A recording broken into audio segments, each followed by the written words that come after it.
Welcome everyone to Movie Squad. We are starting a new show now called At a Time, where we look over nostalgic movies and reminisce about them and talk about what we think of them now. I'm your host, Alex Woytcke, and here is my co-host, Chris Ness. Hey everybody, what's up? Hey. Now today, because we're prepping up for the new movie getting released in March, we're going to review two movies in this two-part special that we've grown up a little bit.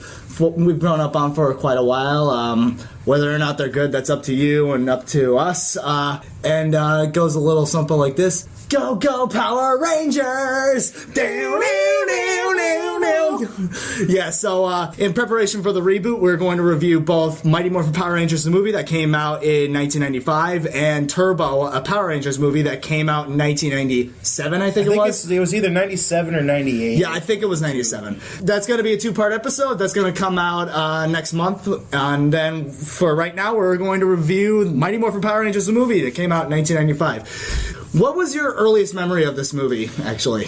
Well, honestly, I think my earliest memory that I can actually remember about Mighty Morphin Power Rangers, the movie, is I can remember, I think it was at the age of like 6 or 7, maybe a little earlier than that, watching it with my cousin Danny, actually. He wasn't really too into Power Rangers, but he knew that I was as a kid, so right. I mean, he kind of was into it a little bit too, because we spent so much time together, that I can remember watching it with him quite a bit as a kid.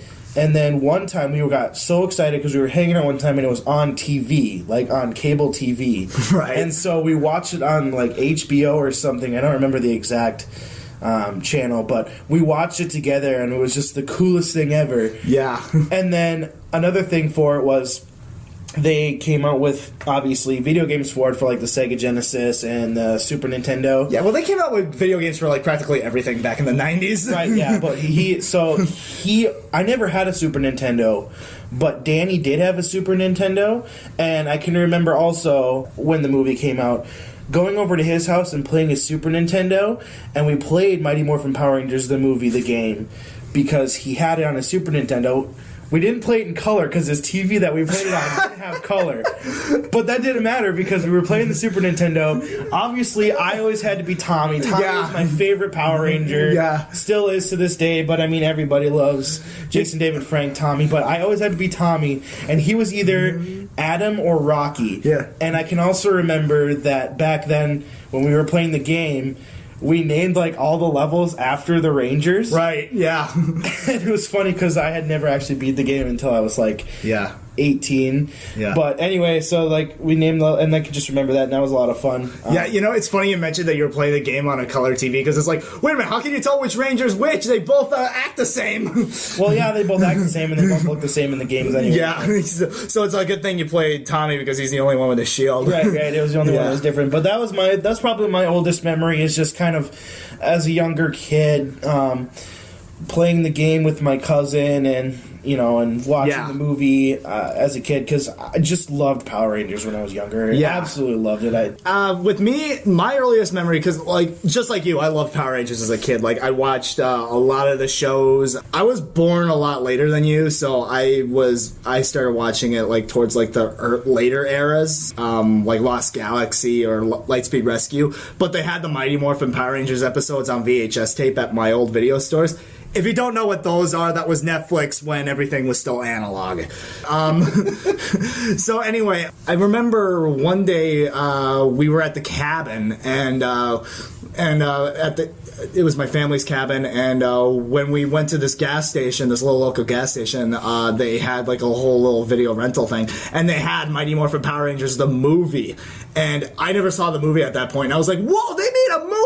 That's insane! So my dad rented it, and I watched that movie, and I was like, holy shit, this is amazing. And I remember me being like the little autistic kid that I was so irritated that their movie suits had one diamond when in the show they had like 3. So like my dad would like take my flip head figures and like scrape off the other diamonds. It's like, here, 1 diamond, Merry Christmas. So, and like I remember watching that movie like all the time. Like I bought the VHS tape, I wore that tape out over, and I like rented it over and over and over again, and I would always act out that movie. It was Yeah, that was my earliest memory with the show, and I think that was my biggest memory with Mighty Morphin Power Rangers, period, honestly, because obviously with that movie they had like a little bit of a higher budget and they were able to attempt a little bit somewhat better quality stuff than they did before. Right. So what did you think of it back then as a kid? As like 5-year-old Chris Ness, what kind of critical standpoint would you have on it, for lack thereof? I think probably like the thing that was going through my head, or at least that I can remember when I first watched it, was, I was so used to watching them on TV, because you look at it on TV and you're like, oh, this is cool, there's these people in suits. Well, then you see the movie and their suits are so like amped up, they actually look like armor, which is what their suits are supposed to be. Yeah. It's this armor. And I can remember the first time that, like, at the beginning of the movie, you see all the characters, like Tommy and Kimberly and Billy and all them, and then you see Bulk and Skull, and you're just like, oh, this is cool, just like the show. Well, then the first morph comes along about a quarter of the way into the movie, and you're just like, oh my God! You're just like, oh man. Back then, I could just remember just like, oh my God, this is amazing. These suits, it's like, oh, and like the way that they're fighting, it's just like in the show, but it's like better. It's like amped up, and like the villains, like they had Rita and Zed and Goldar, and then that pig guy. Nobody really knows who that guy was. He was just I have no. He was only there for the movie, and then he never showed up again, and that irritated me so much because you know how the movie was like an adaptation or lack thereof of the Ninja Quest saga that happened in season 3. Well, like when I watched the Ninja Quest episodes, which was pretty much like just lower budget movie, I was so pissed off because no pig monster, no awesome suits, no Ivan Ooze, and I was just like, this is lame. Give me the movie. Well, I think, but like, I don't really know what the deal was. I think it was just they needed another villain for the movie, or they needed someone to be a fourth. I honestly think he was the Rito replacement for the movie. Yeah. But, you never really know. But anyway, I just remember seeing the villains, too. Just the way that Lord Zed looked a lot better. He looked a lot crisper, a lot eviler. Rita looked a lot better. Goldar, holy crap. His mouth moves! His mouth moved with how he is actually supposed to talk. Yeah. But I think just seeing a mixture of the suits, the fighting, the bad guys, everything, and even Ivan Ooze, just seeing all that was really cool. And little kid me was just like, oh my goodness, this is amazing! Oh, Power Rangers! I think personally when I was a kid, like I loved that movie, and I was super into like superheroes and stuff like that. But granted, like kid me was into anything with anyone that was wearing spandex ever. Obviously, the suits were fucking awesome. Like those things were like those things apparently were incredibly heavy, because we saw Q&A with Jason David Frank, the Green Power Ranger, and he said that those suits were really heavy. Like they were like 25 pounds, something like 25 pounds. Yeah. And well, you look at all the other actors that didn't have the shield on top of it, because Jason David Frank, who plays Tommy, he had a shield on top of his actual outfit. So he said it was I think it was 20 to 25 pounds for that. So they were very heavy outfits, but they made them work. They were awesome. And I think, now this is just a personal opinion with me, but Ivan Ooze, probably the best Power Rangers villain ever, personally. Most definitely. Yeah. Well, one, he's played by Balak from Raiders of the Lost Ark, which I thought was actually interesting when I found that out as an adult. And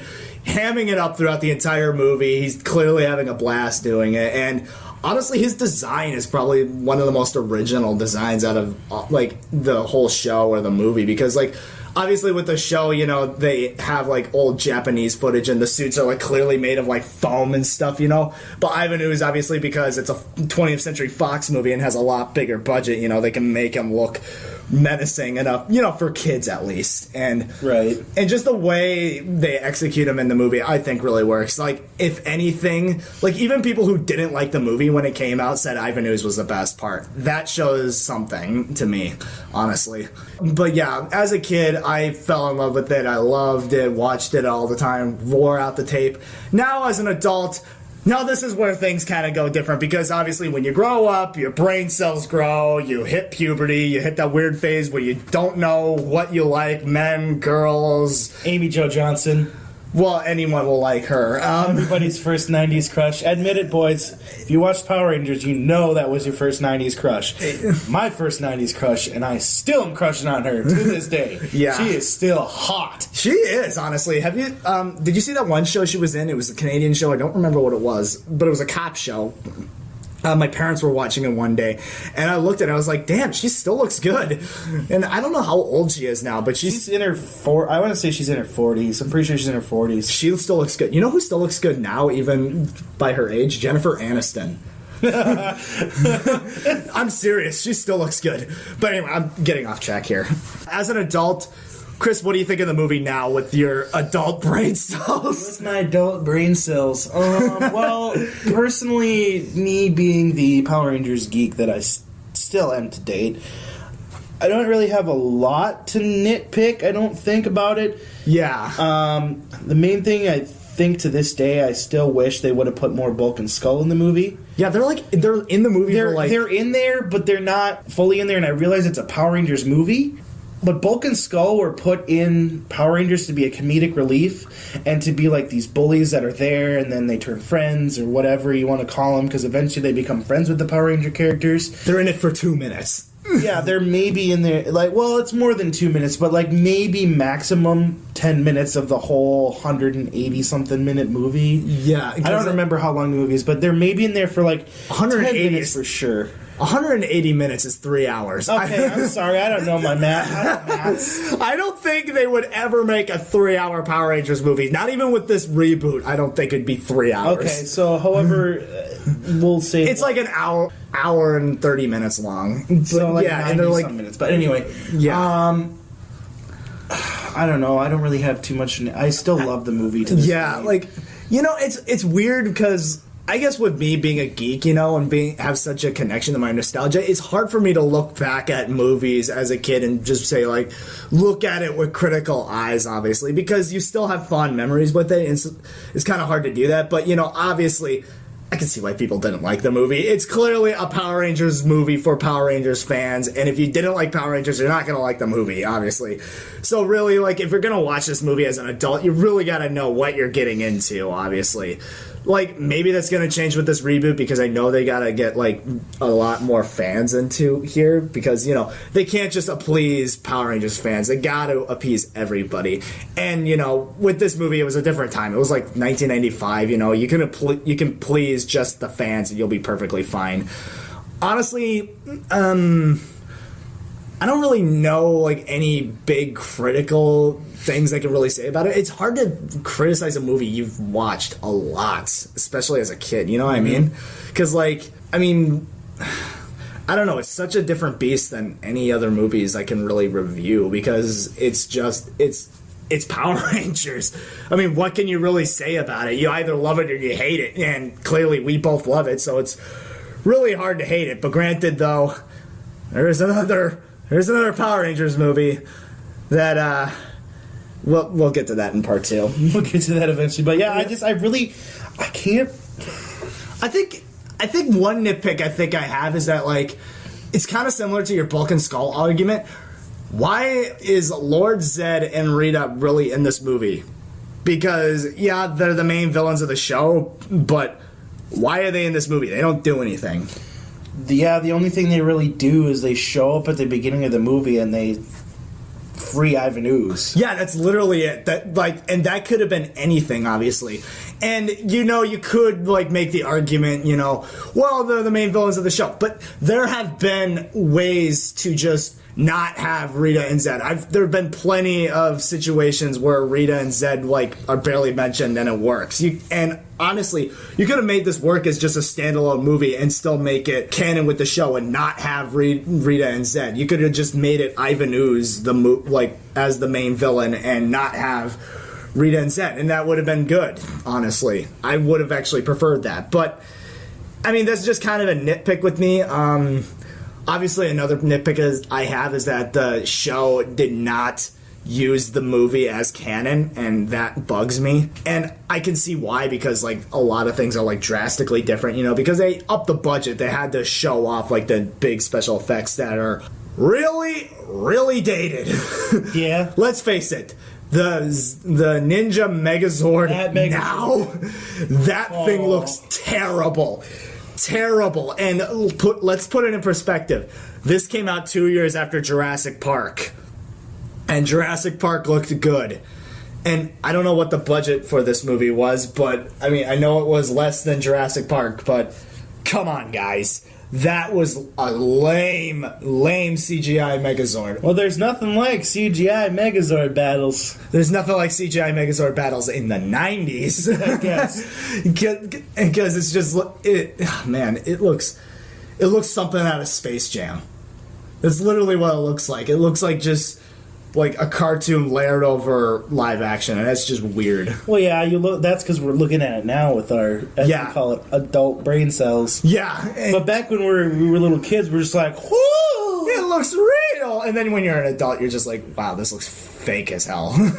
Well, I mean, you could even look at it. I mean, did you see those pictures of before they actually released the Ninja Megazord that's actually out now in the Legacy line? Did you see that they were teasing they were going to make a movie Ninja Megazord that looked like the one from the movie? Oh, God. No, I didn't see that. It was terrible looking. Like, I looked at it, and all I could think about was, what the hell is going on here? No, it wasn't even an action figure. It was just nothing. It was just nothing but data codes. It was just ones and zeros. Well, that's the thing, is it looked so bad that I am so glad they decided to scrap that idea. I'm glad they did too. I mean, people complain about how the Zords look like in this reboot. Go back to 1995. Watch that movie now and tell me with a straight face that Megazord looks better than the one now. I mean, granted, the movie hasn't come out yet, and all we got for reference is the action figures, but seriously, tell me that looks better. Answer me. Does it look better? Leave an answer in the comments. Personally, I don't think it does. Nah, no. Things that do look better. Zordon looks awesome. Mm-hmm. Zordon, like his mouth moves. Alpha looks awesome. The command center looks awesome. Did they use the same temple for the command center as they do for the show? A little background. For the show, for the establishing shot, they used a Jewish temple. Was it a Jewish temple? I believe it was some kind of temple. I know it's a temple that was in California. That's all I know. They used some kind of a temple, and they've used that for all the episodes that have the command center. But I just pulled up a picture. That's what the original Legacy Megazord was going to look like. You guys can't see it. I mean, we can try and leave the chrome. I mean, give them credit for making the chrome look like it did in the show, but that thing looks terrible. Alex can try and leave a picture in the comments, but that thing is like terrible. That's what I think it was at Morphicon, Morphicon, where that was. Oh God, but that thing, it just looks so terrible. And the thing that's going on, people with the new Legacy line, when the Ninja Megazord finally got released and everybody was getting a hold of the new Legacy Ninja Megazord, they're like, oh, there's no sword with the Legacy Ninja Megazord. Here's the thing, guys. In the show, which is what they modeled the Legacy Ninja Megazord after, the Legacy Ninja Falcon Megazord never had a sword. Never had a sword. Wow. Never used a sword in the show. They used the Gorilla Punch and the Wolf Punch with the respective hands. Wow. They never used a sword. So all of you complainers that are like, oh, we need a sword with a Megazord. No, you don't. It's cool enough to have a freaking falcon on the back of that Megazord. Not only that, you can make that falcon a gun. Can you imagine like mugging someone with that like Falcon Zord, just like, hey, this is a stick up. Is that a toy? No, this is the Falcon Zord. I'm gonna bust you up. I mean, I tried to do it, but I die. I mean, if anybody's wondering, Alex grabbed my new Falcon Megazord and tried to shoot me with it. This guy is seriously the foremost Power Rangers fan ever. Like, you can fight him on anything Power Rangers related, he'll probably beat you. You guys asked me pretty much, if anybody asked me any question about Power Rangers, I more than likely know it, and if I don't know it, I'll just like look back in my my memory, and then I'll eventually figure it out, and then I'll message you and be like, "Ha! It is this," or whatever it is. And do you know which monsters Bryan Cranston voiced? I know he voiced the Snizzard, and I can't think of the other one. I know for sure it was Snizzard. He voiced 2 in Mighty Morphin Power Rangers. Yeah, which is actually pretty cool because Billy was named after Bryan Cranston, and Bryan Cranston's voicing Zordon in the reboot. That's cool if anybody hadn't figured that out yet. Yeah. Bryan Cranston's in the reboot as Zordon. Yeah. So anyway, we should probably wrap this up. So overall thoughts, you say you still liked it then and still like it now? I loved it then, still love it now. If I had it on DVD, I'd probably watch it at least once a month. Let's be real here. Yeah, you watch it once a month anyway. Every time that Alex and I get together, we have to watch it. Usually I tell him, because he has it on DVD, he should bring it, because... You didn't tell me this time. Why not? Yeah, okay, so I didn't tell you this time, but that's because I thought we were doing other things, and then we had this to do too, so... That's true. But yeah, so, personally, I loved it then, love it now. I don't really find too many bad things about it. It was a good movie. It has withstood the test of time. Personally, I'll probably be showing my kids it someday and be like, this is a movie that I grew up on. And here you go. And they'll be like, this is stupid. Let's be honest, they won't do that. The same goes with me. I really loved it as a kid now. Obviously, you know, I don't look at it as like a hierarchy of movies, but it is what it is. It's a Power Rangers movie, and as that, it is a great Power Rangers movie. It's not that hard to make a bad Power Rangers movie, but trust me, they'll find a way to do it. Terrible. Excuse me, sorry. So anyway, like he said, next month we're going to be reviewing Turbo, a Power Rangers movie. Stay tuned for that. And then we'll probably review the reboot in March. So anyway, I'm Alex Woytcke. And I'm Chris Ness. And this was Out of Time. Stay tuned for the next episode, and we'll catch you later.